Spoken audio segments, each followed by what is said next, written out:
Hey, what's up, everybody? It's your girl Tadria, and welcome to another episode of Sisters.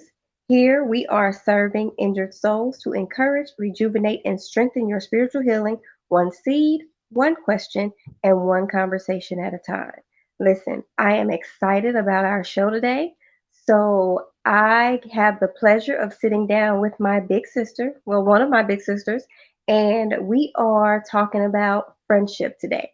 So we're just gonna jump right in and we're not gonna prolong the time. So, Sissy, tell everybody, hey. Hey, how y'all doing? Okay, so speaking of friendship, so when I think of friendship, because of my personality and because of the type of person I am, to me, I don't really have a lot of friends, right?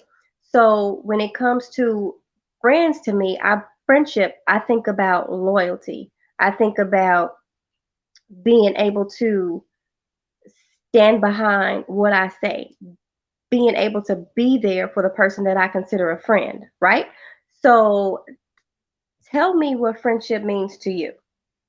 So similarity are the same for me. Value, loyalty, dependability, ups, downs, happy. I think is very important. Friendship to me is very important. Everybody you can't call your friend, but when This is you can true. a sincere friendship, it means a lot, and you don't take it for granted. I agree with that wholeheartedly. Okay, so um starting off, I introduced you as my sister, and most people that actually know us know that we are not biological sisters, but a lot of people that just met us after the fact, they believe that we are blood sisters, be it the same mom or the same father. They have no clue. But we always get the side eye when we introduce each other as sisters, and everybody's trying to figure out, how is that your sister? Y'all don't look alike, right? So, funny story. Tell everybody how we became friends. So we became friends years ago. At On our old accident. huh? I said on accident. Our accident, really. We were at church, and actually since then, and we met up. I think that's all we did, ain't that? And we've been really friends since then. And we started just doing. You see her, you see me. I mean, that's how it was. I mean, we was always like stuck together like glue, Right. literally.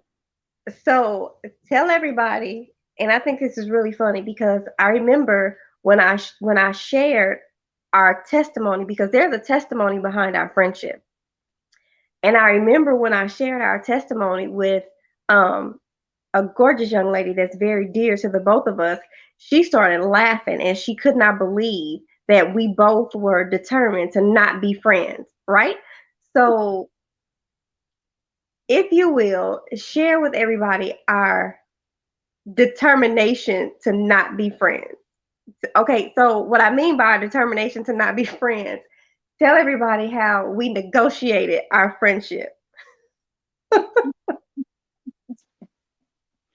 We had a lot of things we was trying to do of not really being friends. I can't remember what one of the things were. You help us out. What was one of the things we negotiated? So I'm trying not to laugh. I'm trying to be serious. So she remember how we negotiated not being friends. So when we first became friends, we had a conversation. So because we both have a really, really hard time in real life, not just our spiritual lives, but because we both have a really, really hard time making friends because of loyalty and vulnerability and dependability, we were determined that we just weren't going to be friends. So we actually became friends on accident because we were both called to do an activity together in church. I think I don't remember. Did we have to clean the kitchen or something like that? So we were involved in some form of outreach at church. And even though we found out in basic conversation that we had a lot of things in common, we were still determined that we weren't going to be friends. So when we found out that God had other plans, right?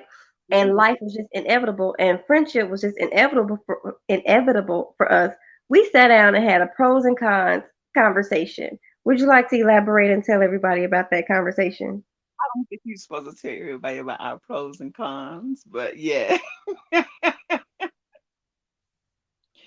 we did. And I think for me, it was kind of important because I like she said before, trying to have a friendship, it was hard because I think people didn't take friendship to the heart.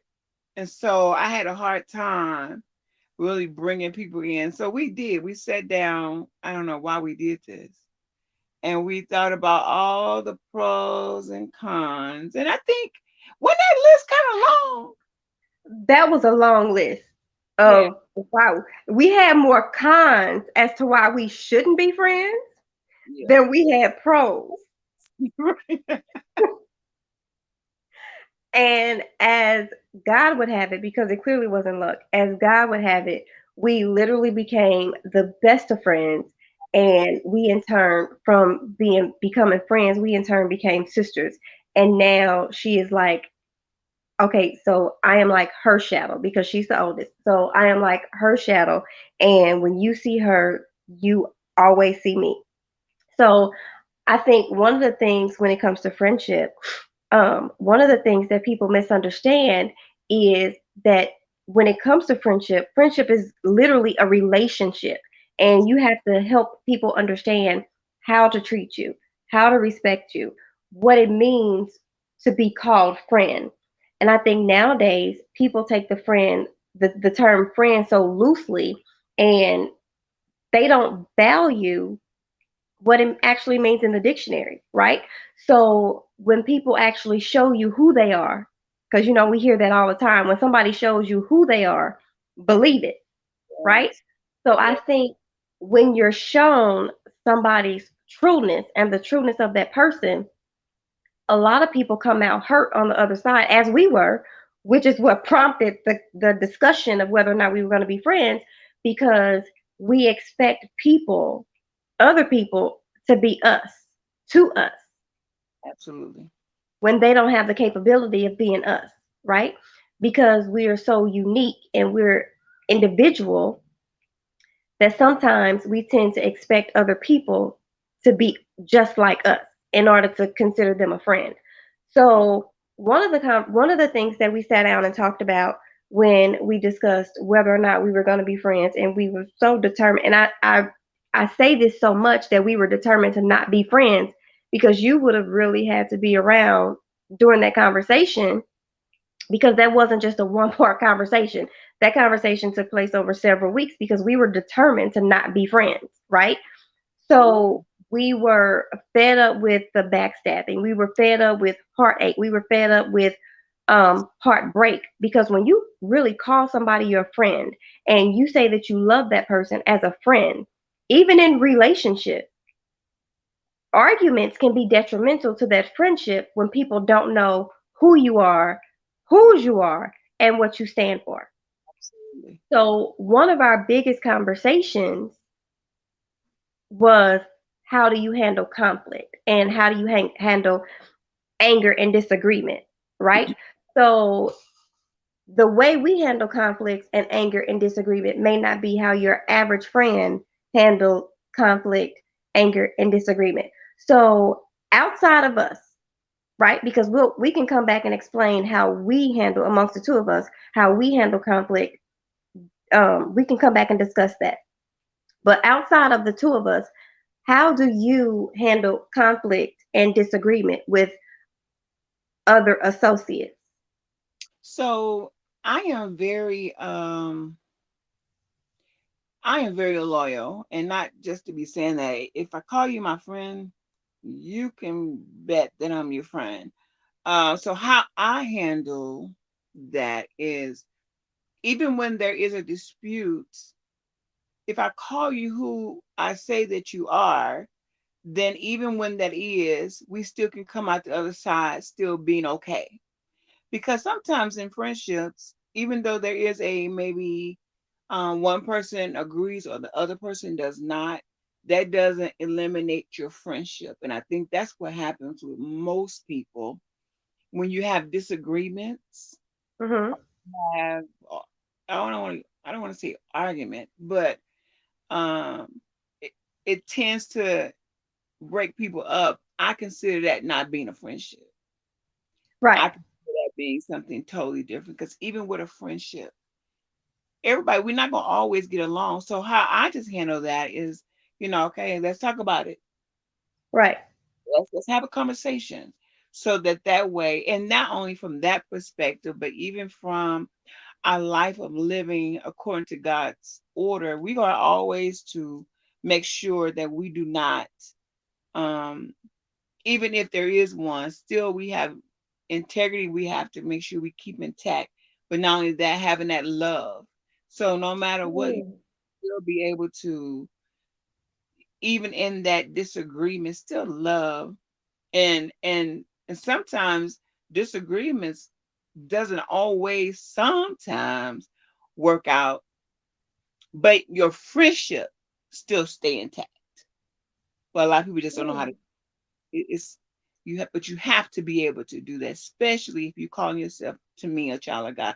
Now, it's a difference when if you have a friendship and things become way out of order. Sometimes you have to pull back from some people, Hmm.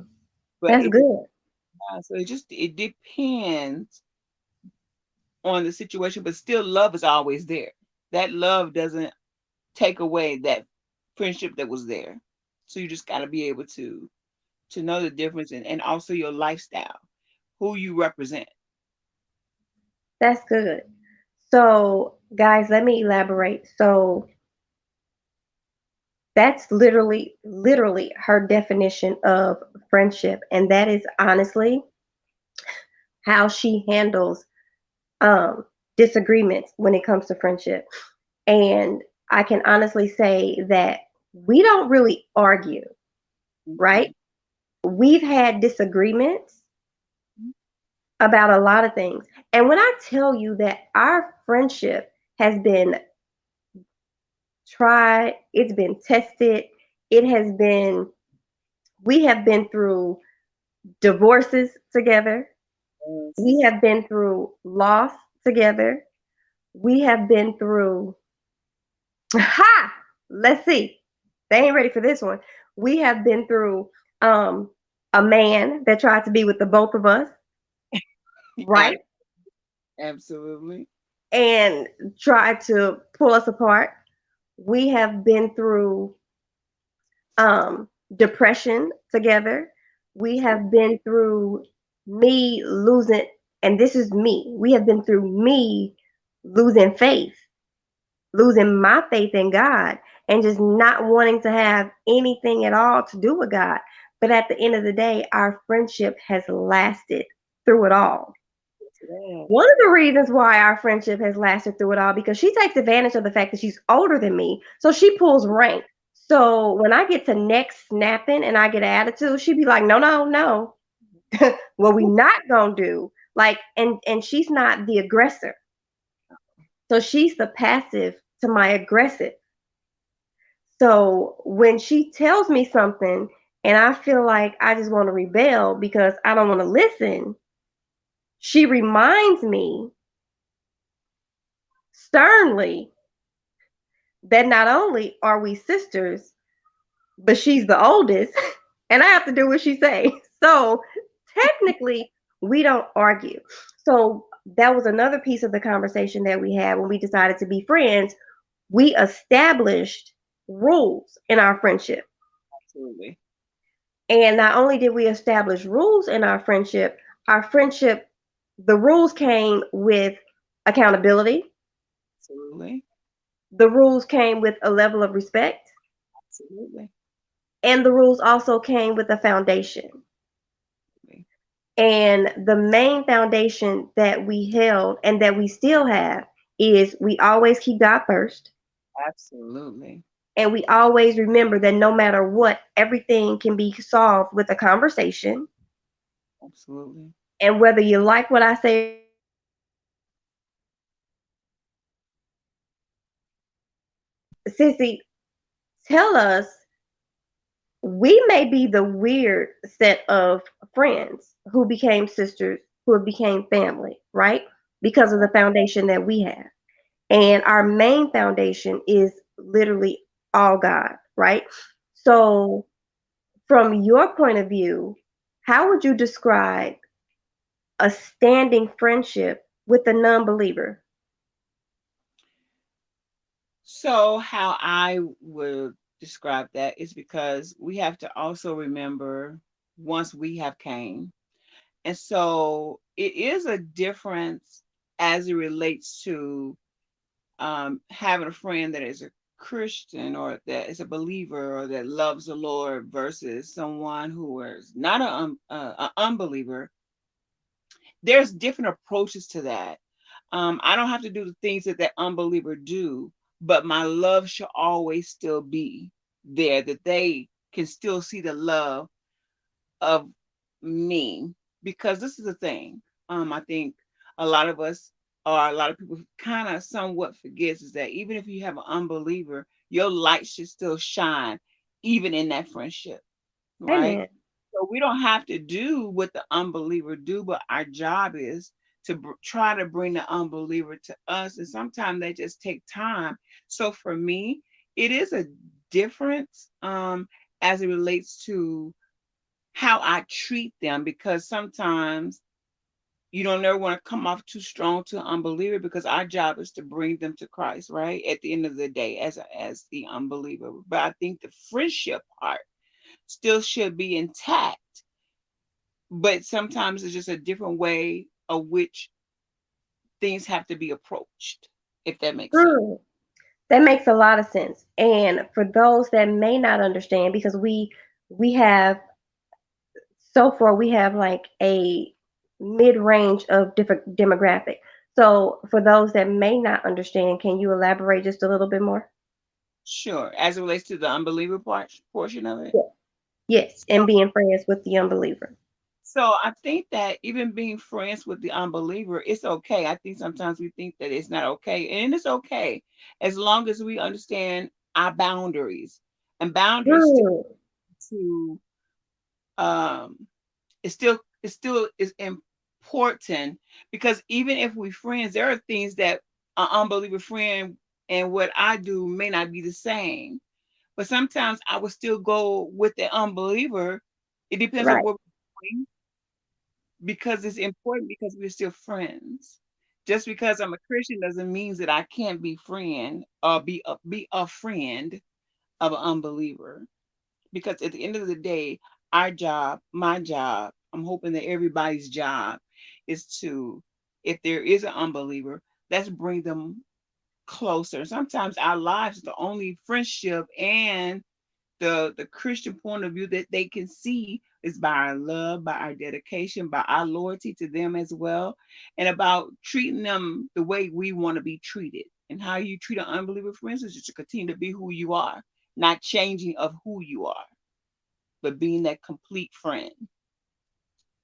Hmm. Now that was good. And you know what? It's funny that you say that because we both know that my daughter in love Mhm, is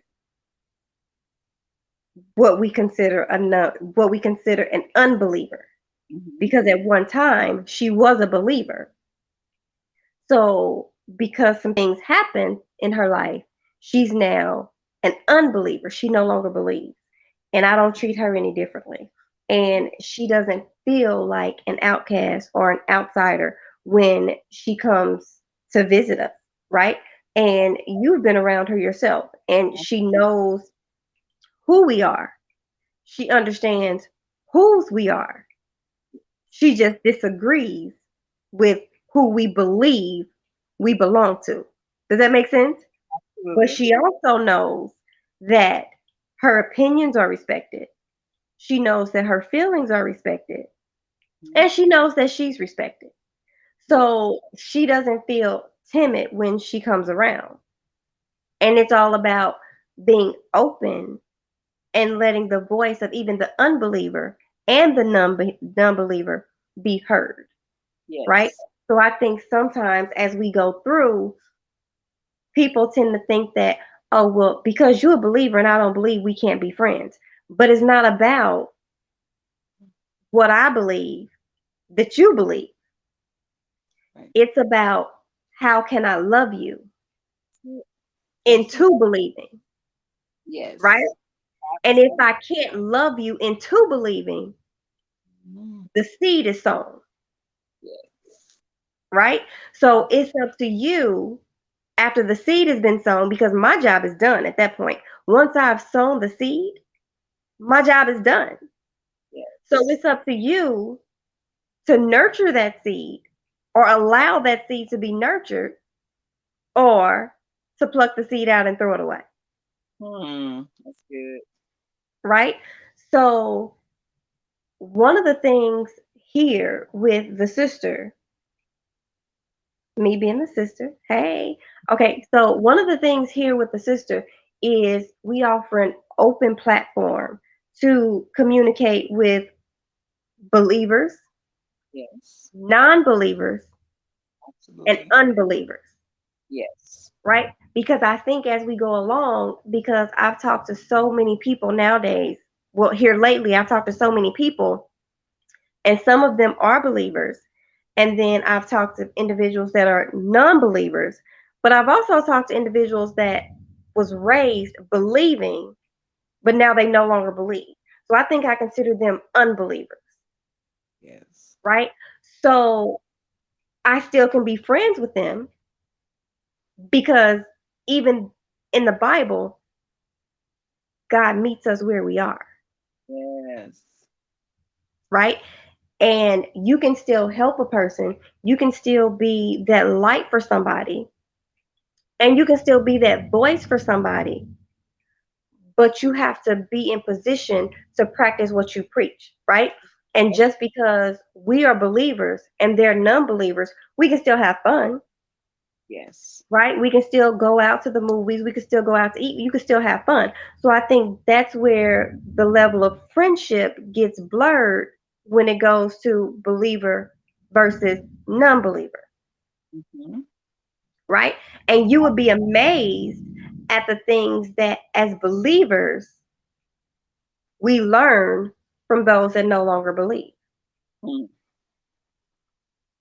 And it's not that we're learning a lesson to no longer believe. We're learning a lesson of perspective. We're learning a lesson of point of view, and we're learning a lesson of heart issues. Oh, heart So issues. I remember when we first became friends, and this is going to be really funny, and I hope that it's understood by those that are listening. I remember when you and I first became friends several years ago. We were both suffering from spiritual heart attacks, and that's how we became friends. We were both in the process of divorce Yes. and running from God's children, right? So, even in the process of that heart attack that we were both going through and the pain that we were both going through, we didn't connect through pain. We connected through purpose. That's good. Yeah, and that's the truth. Yes. Amen. We literally connected through purpose. And we were there because we each had lessons to learn, but we had to learn them from the other. Like Yes. there were things that I needed to learn that you taught me, and there were things that you needed to learn that I was able to teach you. So we didn't come to, even though it seemed like we came together through pain, it was all purpose. Yes.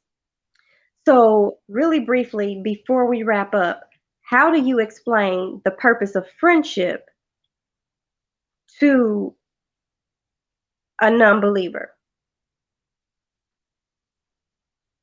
So how do I explain the purpose of friendship to a non-believer? I think that for me, there would be one word that would sum that. The purpose of a friendship to non-believer is really to show my love. That's the Hmm. because at the end of the day, and if we go through numerous of other purposes, the only purpose that I believe that happens is that when we begin to show that love and genuine, not this fake love, but the purpose of us being friends, personally, I believe, with a non believer is to show them love, to show them that there is a God that will love them unconditionally and that will help them, guide them through. And hopefully, by the words of a friendship that I speak to an unbeliever, that purpose that I will pour into them would then bleed on over where they're come to just to know who Jesus is through our friendship. That's good. That's good. And that is like the perfect place for us to hang our hats this evening for this meeting. I appreciate you for hanging out with me. Absolutely. Absolutely. So I am looking forward to our next broadcast, everybody. I hope you have enjoyed the sisters thus far. And I just want everybody out there to remember, this is literally just an open platform to have open and honest conversations about how you feel, what you believe, what you don't believe, and how you got where you are today, right? So, listen, check this out. We are excited to see you for our next broadcast. And just remember, we are just somebody trying to tell everybody about one body who can save anybody. Y'all, this is our show, and this is Tadria. Thanks again for checking us out here at the Sisters, and we are looking forward to seeing you next time. Bye bye. Bye.